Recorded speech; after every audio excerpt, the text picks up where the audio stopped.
Welcome back to our channel. और आज हम लेकर आ रहे हैं आपके लिए बिल्कुल एक न्यू सीरीज।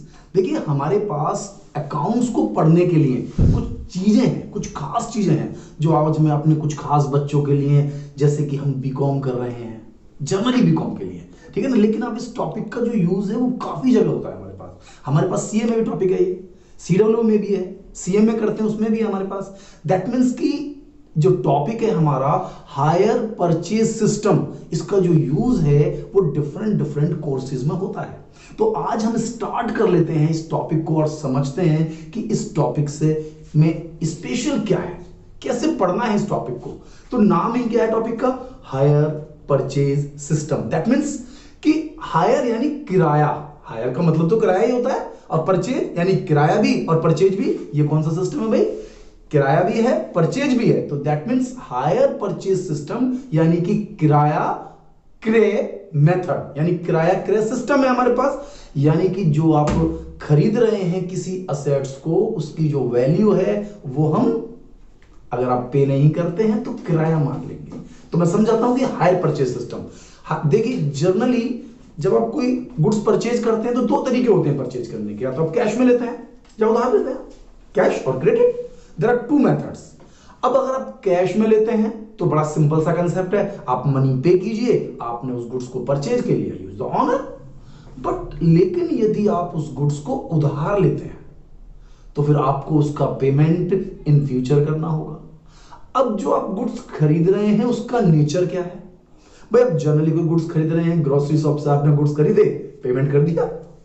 लेकिन जब आप कोई गुड्स कैपिटल नेचर का खरीदते हैं, जैसे आपने टीवी खरीदा, कोई मशीन खरीदी, कार खरीदे, ट्रक खरीदे, तो ये क्या होता है? कैपिटलाइज्ड वैल्यू है। तो जो कैपिटलाइज्ड वैल्यू होती है, इनका पेमेंट एक साथ ना करने की बजाय हम कुछ इंस्टॉलमेंट्स में कर सकते हैं। यानी कि इन फ्यूचर करना है मुझे, ठीक है, मैंने उधार लिया है लेकिन मैं इसका पेमेंट एक साथ नहीं कर पाऊंगा। भाई मैंने गाड़ी खरीदी है, 10 लाख रुपए गाड़ी है, तो 10 लाख रुपए का मैं एक साथ दे पाऊंगा? नहीं दे पाऊंगा। तो मैंने क्या कर दिया, उसको इंस्टॉलमेंट्स में दे दूंगा मैं। तो जो इंस्टॉलमेंट में पेमेंट करने का जो मेथड है, उस मेथड में हमारे पास दो मेथड है। एक मेथड है हायर परचेज सिस्टम और दूसरा है इंस्टॉलमेंट पेमेंट सिस्टम। अब इंस्टॉलमेंट पेमेंट सिस्टम तो उधार सेल्स जैसा है कि उसका पेमेंट आप इंस्टॉलमेंट्स में दे रहे हैं। लेकिन जो हायर परचेज सिस्टम है, सिस्टम उसमें भी सेम है, लेकिन हायर परचेज सिस्टम में जो आप इंस्टॉलमेंट दे रहे हैं और इंस्टॉलमेंट में दे रहे हैं वो तो सेम हो गई। लेकिन जो एक दूसरा वाला कंसेप्ट है कि ऑनरशिप, जब आप उधार खरीदते हैं तो आप ऑनर हैं भाई, आपने इंस्टॉलमेंट पे लिया तो आपने खरीदते मालिक बन गए। लेकिन इंस्टॉलमेंट पेमेंट सिस्टम में ही मालिक बने या उधार में ही मालिक बने, हायर परचेज सिस्टम में आप ऑनर नहीं बनते। हायर परचेज सिस्टम में जब तक कि आप अंतिम लास्ट इंस्टॉलमेंट पेमेंट नहीं करेंगे, अंतिम इंस्टॉलमेंट, समझ रहे ना, और लास्ट में जाकर एनओसी नहीं लेते सेलर से, तब तक आप उस गुड्स के ऑनर नहीं है। यदि आपने इंस्टॉलमेंट नहीं दी बीच में से, तो फिर जो ऑनर है, जिसने आपको ये गुड्स सेल की है, वेंडर, आपकी इस असेट्स को रीपरचेज कर लेगा, फॉरफिटेड कर लेगा। आपने जो पेमेंट किया है उसको किराया मान लेगा और असेट्स को उठाकर ले जाएगा। तो अपनी कुछ क्वालिटी है हायर परचेज सिस्टम में। तो हायर परचेज सिस्टम को क्रेडिट सेल या इंस्टॉलमेंट पेमेंट सिस्टम में क्या क्या डिफरेंसेस हैं, हम थोड़ा आज उसको डिस्कस कर लेते हैं। तो क्या क्या डिफरेंस हैं? मैंने डिफरेंस के लिए कुछ लिखा है एक्ट। जो आप उधार खरीदते हैं या किराए पर खरीदते हैं तो हमारे पास एक तो होता है कॉन्ट्रैक्ट एक्ट। कॉन्ट्रैक्ट एक्ट पढ़ा होगा, पार्टनरशिप पढ़ते हैं तो पार्टनरशिप एक्ट होता है, एक्ट 1932। इसी तरह से हायर परचेज के लिए 1972 एक्ट है। लेकिन अब ध्यान दीजिए, बस एक्ट का नाम ही लिख सकते हैं आप, क्योंकि ये एक्ट अभी भी अप्लाई नहीं हो रहा है, अप्लाई नहीं है पूरी कंट्री में, पास हो चुका है, लेकिन अभी तक गवर्नमेंट ने कोई नोटिफिकेशन इसको क्लियर करने के लिए कि ये अप्लाई हो गया, यानी कि अपनी कंट्री में इसको हम यूज नहीं कर पा रहे हैं। तो अभी पुराने मेथड से ही हम यूज कर रहे हैं, इंस्टॉलमेंट पेमेंट सिस्टम हो चाहे हायर परचेज सिस्टम हो। तो हमारे पास जो सिस्टम चल रहा है किससे चल रहा है? जो उधार है, यानी ये कॉन्ट्रैक्ट एक्ट है। मेरा कॉन्ट्रैक्ट एक्ट तो पढ़ा है ना हमने? नहीं, तो कॉन्ट्रैक्ट एक्ट के अकॉर्डिंग चल रहा है, चाहे हम हायर परचेज पढ़े और चाहे हम क्रेडिट परचेज वाला पढ़े। दूसरी बात है ऑनरशिप, जो सबसे मेन इंपॉर्टेंट चीज है। कि हायर परचेज सिस्टम में आप ओनर नहीं बन रहे हैं। हायर परचेज सिस्टम में केवल आप इंस्टॉलमेंट दे रहे हैं और उस गुड्स का यूज कर रहे हैं, और यदि आप ओनर होना चाहते हैं तो आपको सारी इंस्टॉलमेंट अंत तक पे करनी होंगी, एनओसी लेनी होगी, and then you be the owner of that assets. जबकि क्रेडिट में या इंस्टॉलमेंट में आप खरीदते ही उस असेट्स के ओनर बन जाते हैं, आप मालिक बन जाते हैं। तो दोनों के अंतर को समझें कि इंस्टॉलमेंट पेमेंट सिस्टम में आप ओनर हैं, क्रेडिट परचेज सिस्टम में आप ओनर हैं, लेकिन हायर परचेज सिस्टम में आप गुड्स के ओनर नहीं हैं। तीसरा है रीपोजीशन या पेमेंट ले लीजिए। जो पेमेंट्स हैं, अगर आप पेमेंट्स नहीं करते हैं, मैंने बताया था ना, तो फोरफिटेड हो जाएगा। इंस्टॉलमेंट पेमेंट सिस्टम में फोरफिटेड नहीं होगा। इंस्टॉलमेंट पेमेंट सिस्टम में केवल और केवल सेलर आपके अगेंस्ट कोर्ट में स्यू कर सकता है, आपके खिलाफ केस कर सकता है, बस पैसे लेने के लिए, लेकिन वो उस असेट्स को विड्रॉ नहीं कर सकता, उस असेट्स को फोरफिटेड नहीं कर सकता। लेकिन अगर आपने इंस्टॉलमेंट नहीं दी तो इंस्टॉलमेंट हायर परचेज सिस्टम में वो आपकी उस असेट्स को फोरफिटेड कर लेगा, रीपोजीशन, यानी कि उसको रीपोजीशन कर लेगा। तो इसी डिफरेंसेस को आपको लिखना है कि अगर आप पेमेंट नहीं देते हैं तो आपका वो रीपोजीशन हो जाएगा, ट्रांसफर ऑफ राइट।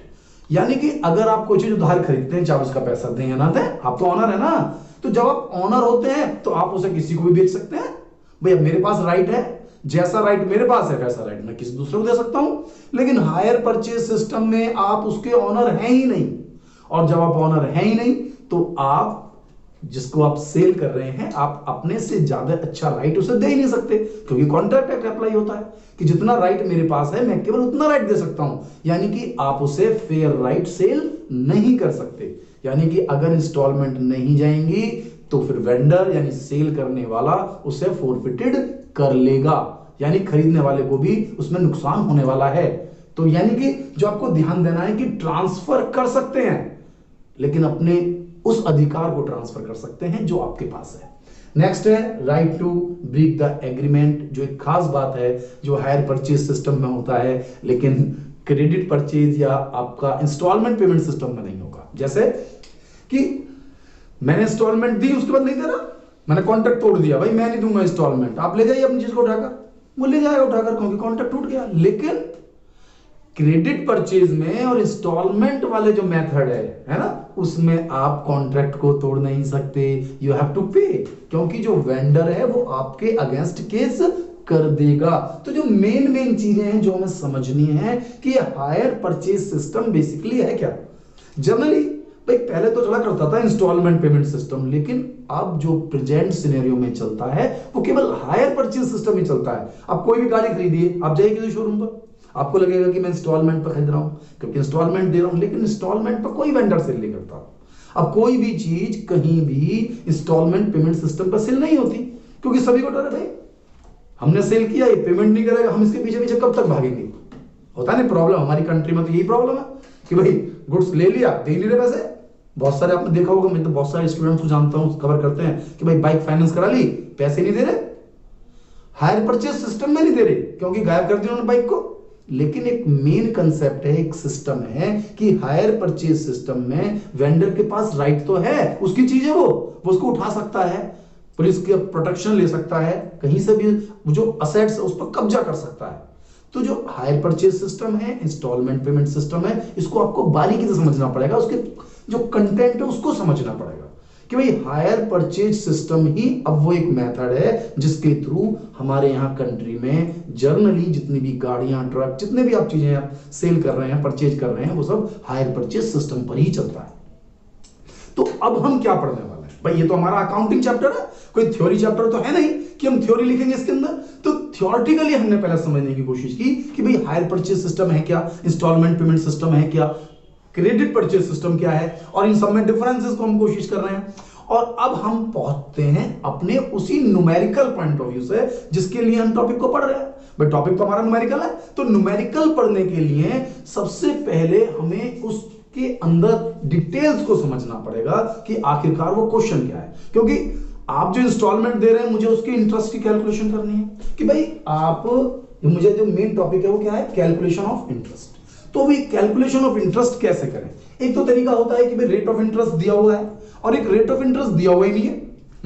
भाई आपने कहा कि मैंने गाड़ी खरीद ली, ठीक है, लेकिन आपको ये इंस्टॉलमेंट बता दी मैंने कि आपको इतनी इंस्टॉलमेंट देनी है, लेकिन भाई अकाउंट्स में तो रिकॉर्ड करेंगे नहीं करेंगे, हम तो बिजनेसमैन है, हर चीज रिकॉर्ड करेंगे। तो रिकॉर्ड करने के लिए क्या चाहिए मुझे? उसकी रेट ऑफ इंटरेस्ट चाहिए। अब रेट ऑफ इंटरेस्ट है ही नहीं, तो रेट ऑफ इंटरेस्ट क्वेश्चन में नहीं दी है तब भी हम इंटरेस्ट कैलकुलेट कर सकते हैं, और रेट ऑफ इंटरेस्ट दिया हुआ है तब भी हम कैलकुलेट कर सकते हैं। तो डिफरेंट डिफरेंट मेथड है, डिफरेंट मेथड्स हैं जिसके थ्रू हम इंटरेस्ट कैलकुलेट कर सकते हैं। हम उसके बाद इसके अंदर जर्नल, लेजर, इन सब चीजों को समझेंगे।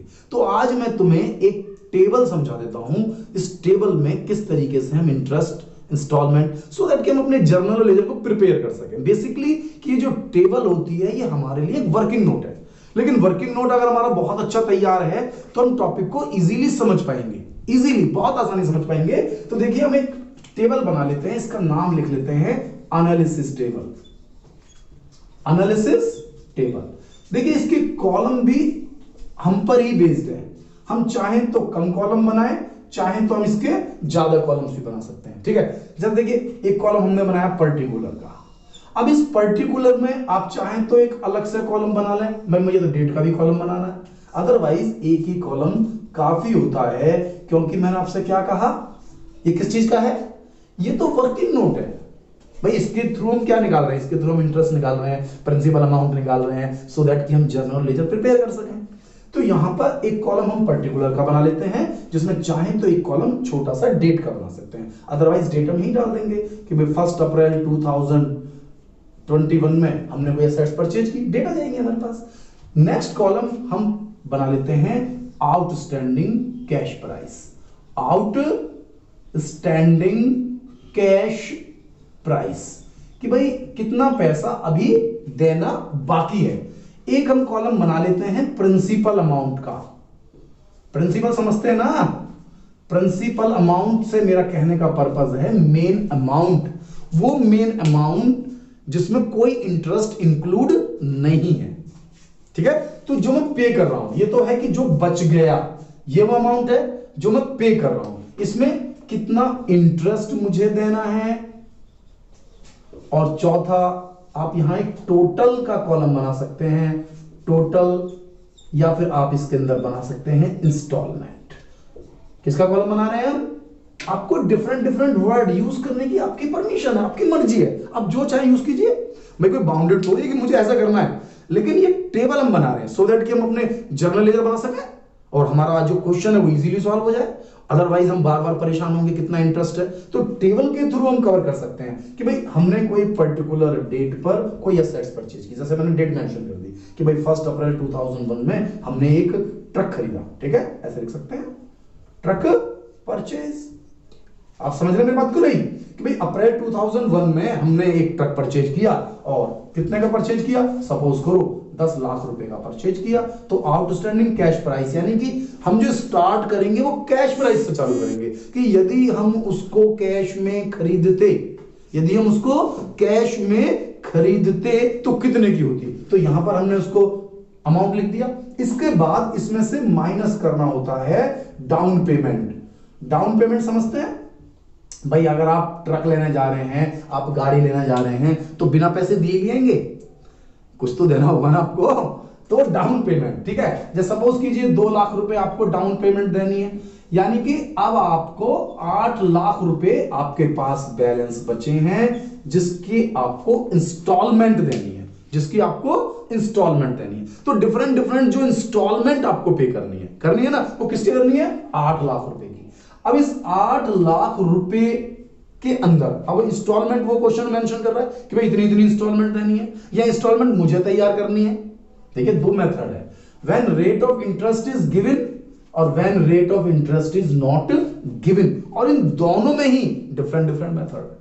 भाई रेट ऑफ इंटरेस्ट दिया हुआ है, रेट ऑफ इंटरेस्ट अगर दिया हुआ है तो ये रेट ऑफ इंटरेस्ट है, सपोज करो 10% ब्याज है, 1 साल की इंस्टॉलमेंट है, 10% ब्याज है, तो 8 लाख रुपए पर 80,000 रुपए का ब्याज ही हो गया।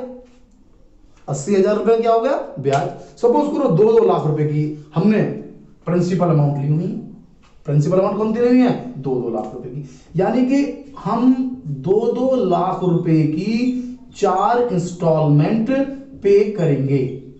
समझ में आ रही है मेरी बेटा बात कि 2-2 लाख रुपए की 4 इंस्टॉलमेंट पे करेंगे, तो उसमें इंटरेस्ट अलग से देंगे, यानी कि इंस्टॉलमेंट होगी तो फिर वो 2,80,000 रुपए की होगी। जैसे कि हमने यहां पर 2 लाख रुपए की डाउन पेमेंट दी थी, तो आप 2 लाख रुपए प्रिंसिपल में भी लिख सकते थे, 2 लाख रुपए आप टोटल में भी लिख सकते थे, सो दैट कि आपको पता चल जाए कि मैंने टोटल कितना पे किया, उसमें कितना इंटरेस्ट था, कितनी प्रिंसिपल्स थी। यही कैलकुलेट करना है मैं, सो दैट कि हम अपनी जर्नल और लेजर को प्रॉपर्ली बना सकें। तो क्लियर हो गया ना मेरे पास? अब नेक्स्ट इंस्टॉलमेंट बनाऊंगा तो भाई 2 लाख रुपए इसमें से कम हो जाएंगे, मेरे पास रह गए 6 लाख रुपए। फिर 6 लाख रुपए का 10% कितना होता है? 60,000 रुपए। तो इंस्टॉलमेंट कितनी की होगी? 2,60,000 रुपए की। फिर इसमें से 2 लाख रुपए माइनस कर दूंगा तो कितने रह जाएंगे मेरे पास? 4 लाख रुपए। इस 4 लाख रुपए का 10% 40,000 रुपए। इस 40,000 और 2 लाख में यानी कि इंस्टॉलमेंट होगी 2,40,000 रुपए की। फिर 2 लाख रुपए पेमेंट हो गए, फिर बचे 2 लाख रुपए, तो इस 2 लाख रुपए का 10% 20,000 रुपए, यानी इंस्टॉलमेंट हो गई 2,20,000 रुपए की। और 2 लाख रुपए देते ही ये हिसाब मेरा हो गया बराबर, यानी कि टोटल मैंने कितना पे किया? टोटल मैंने पे किया 10 लाख रुपए।